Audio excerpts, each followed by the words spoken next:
नमस्कार। इस सीरीज में हम लोग राशियों के बारे में जान रहे थे। अब तक हमने मेष से लेकर कन्या राशि तक जाना। आज हम लोग तुला राशि के बारे में जानेंगे। तुला राशि जो है ये 7वें नंबर की राशि होने के कारण ये नैसर्गिक रूप से 7वें भाव को दर्शाती है। इसका जो राशि स्वामी है वो है शुक्र ग्रह। Venus is the Lord of Libra और ये एक वायु तत्व की राशि है। अब हम लोग ये जानेंगे कि जो जो तुला राशि है वो किन चीजों को संबोधित करती है। तो इसका जो राशि स्वामी है वो है शुक्र ग्रह। ये एक वायु तत्व की राशि है और नैसर्गिक रूप से 7वें भाव को दर्शाती है। तो इन तीनों के भी जो गुण है वो तुला राशि में दिखाई देते हैं। तो तुला राशि जो है वो वैवाहिक जीवन को दिखाती है, लाइफ पार्टनर को दिखाती है, अदर पीपल्स को संबोधित करती है, रिलेशनशिप्स को दर्शाती है। वो रिलेशनशिप्स किसी भी तरह के हो सकते हैं, प्राइवेट हो सकते हैं, प्रोफेशनल हो सकते हैं, बिजनेस रिलेशंस हो सकते हैं, या किसी भी तरह के जो रिलेशंस है उनको तुला राशि दर्शाती है। तुला राशि का जो सिंबल है वो है एक तराजू, जो बैलेंस को दर्शाता है, संतुलन को दर्शाता है, न्याय को दर्शाता है। जो इसका राशि स्वामी है शुक्र ग्रह वो विलासिता को दर्शाता है, लग्जरियस जो चीजें होती है, ग्लैमर को दर्शाता है, कला को दर्शाता है। ये सब चीजों को तुला राशि संबोधित करती है। अब हम लोग ये जानेंगे कि जिनकी जन्म राशि तुला है उनमें क्या विशेषताएं होती है। सबसे पहले ये जानेंगे कि जन्म राशि तुला किनकी होती है। तो जन्म के समय जिस भी राशि में चंद्रमा हो वो जन्म राशि होती है। जैसे कि अगर किसी का जन्म हुआ तब तुला राशि में अगर चंद्रमा होगा तो उनकी जन्म राशि हो गई तुला। और ये जानना इम्पोर्टेंट है कि हम चंद्रमा को ही क्यों देखते हैं।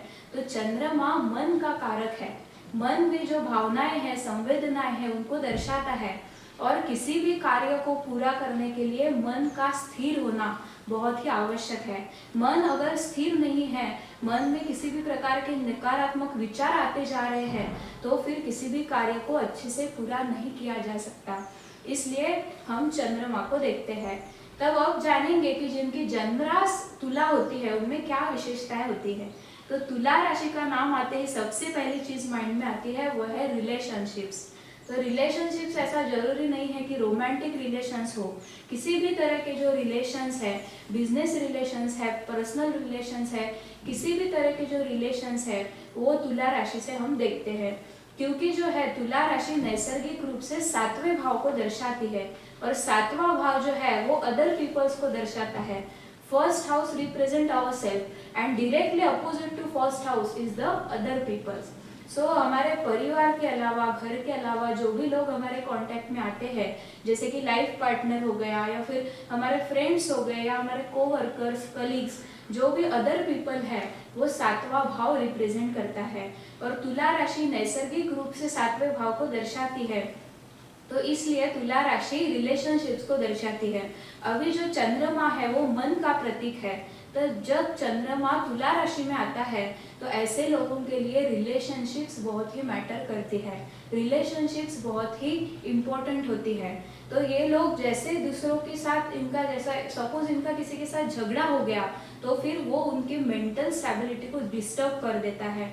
इसलिए इनके लिए रिलेशनशिप्स बहुत ही महत्वपूर्ण है। The peace of mind comes in when they have harmony in the relationships.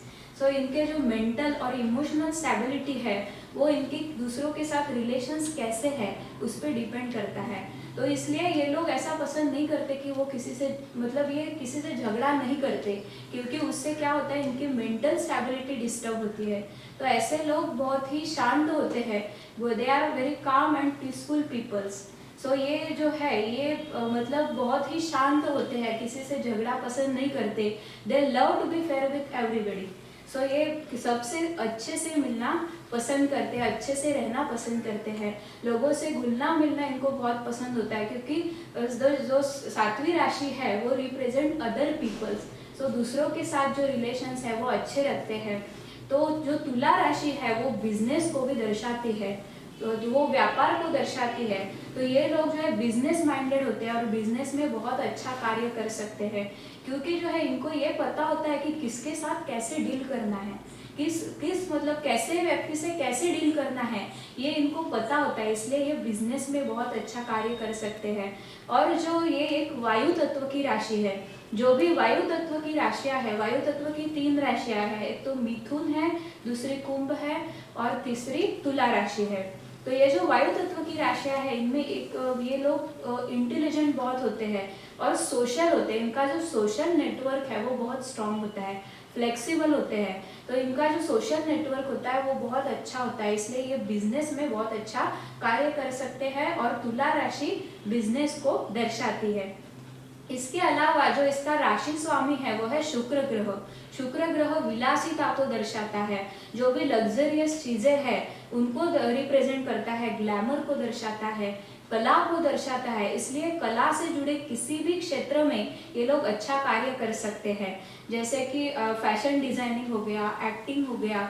तो ऐसे जो कला से रिलेटेड क्षेत्र है इनमें ये लोग बहुत अच्छा कार्य कर सकते हैं। तो अब हमने ये तुला राशि के गुण देखे। तुला राशि से जो अपोजिट राशि है वो है मेष राशि। सो तुला राशि से अगर हम 7वीं राशि देखें तो वो आती है मेष राशि।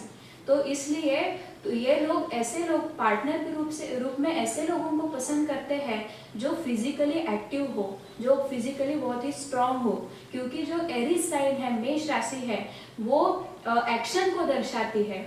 इसलिए ये लोग ऐसा पार्टनर चाहते हैं जो फिजिकली बहुत ही एक्टिव हो, फिजिकली स्ट्रांग हो, अग्रेसिव हो, इम्पल्सिव हो, इंडिपेंडेंट हो। तो ये हमने तुला राशि के बारे में जाना। अभी ये समझना बहुत जरूरी है कि एक जो राशि होती है वो 30 डिग्री लंबी होती है, क्योंकि टोटल डिग्रीज अगर हम देखें तो 360 डिग्रीज होती है और 12 राशियां है, तो 360 डिवाइडेड बाय 12 किया तो हर एक राशि 30 डिग्री लंबी होगी। तो 30 डिग्री जो लंबी राशि है वो नक्षत्रों में विभाजित होती है। तो अगर हमको किसी भी राशि के बारे में डिटेल में समझना हो, विस्तार से जानना हो, तो नक्षत्र के बारे में जानना बहुत ही जरूरी है। तो इस राशि में तुला राशि की बात की जाए तो इसमें 3 नक्षत्र आते हैं। एक है चित्रा, दूसरा है स्वाति और तीसरा है विशाखा नक्षत्र। तो तुला राशि का ऐसा नहीं होता कि 2 तुला राशि वाले हैं और दोनों बिल्कुल सेम हो। तो तुला राशि वाले होते हुए भी 2 व्यक्ति अलग हो सकते हैं। तो इसलिए नक्षत्र देखना बहुत ही जरूरी है। एग्जाम्पल के तौर पे देखा जाए तो जो स्वाति नक्षत्र वाले लोग हैं ये बहुत ही बिजनेस ओरिएंटेड होते हैं, बिजनेस माइंडेड होते हैं और ये राशि बिजनेस को ही दर्शाती है। तो दूसरा जो नक्षत्र है वो विशाखा है। तो स्वाति और विशाखा इनमें अगर हमको मतलब कंपैरिजन करना हो तो जो स्वाति नक्षत्र वाले हैं इसका जो नक्षत्र स्वामी है वो है राहु और विशाखा नक्षत्र का नक्षत्र स्वामी है गुरु। तो इसलिए ये दोनों अगर समझो ये 2 ऐसे भिन्न नक्षत्र वाले लोग हैं जिनकी राशि तुला है, वो व्यापार करना चाहते हैं, तो फिर स्वाति नक्षत्र वाले लोग क्या करेंगे, वो सिर्फ अपने बिजनेस के बारे में सोचेंगे कि कैसे मैं मेरे बिजनेस को आगे बढ़ाऊं, कैसे मैं मार्केटिंग कर सकता हूँ। तो वो आगे वाले पार्टी के बारे में नहीं सोचेंगे। पर जो विशाखा नक्षत्र वाले लोग हैं वो ये जरूर देखेंगे कि जो जिस प्रोडक्ट की मैं मार्केटिंग कर रहा हूँ वो प्रोडक्ट आगे के लोगों के लिए फायदेमंद है या नहीं। तो ये जो है ये 2 राशि वाले लोग हैं जो सेम राशि है जिनकी, पर नक्षत्र भिन्न होने के कारण उनका जो पॉइंट ऑफ व्यू है, उनका जो एंगल है वो डिफरेंट है। तब हम जब नक्षत्रों के बारे में जानेंगे तब तुला राशि को डिटेल में समझेंगे। तो ये थे मेरे विचार तुला राशि पे। नेक्स्ट वीडियो में हम लोग वृश्चिक राशि के बारे में जानेंगे। So keep watching. Thank you.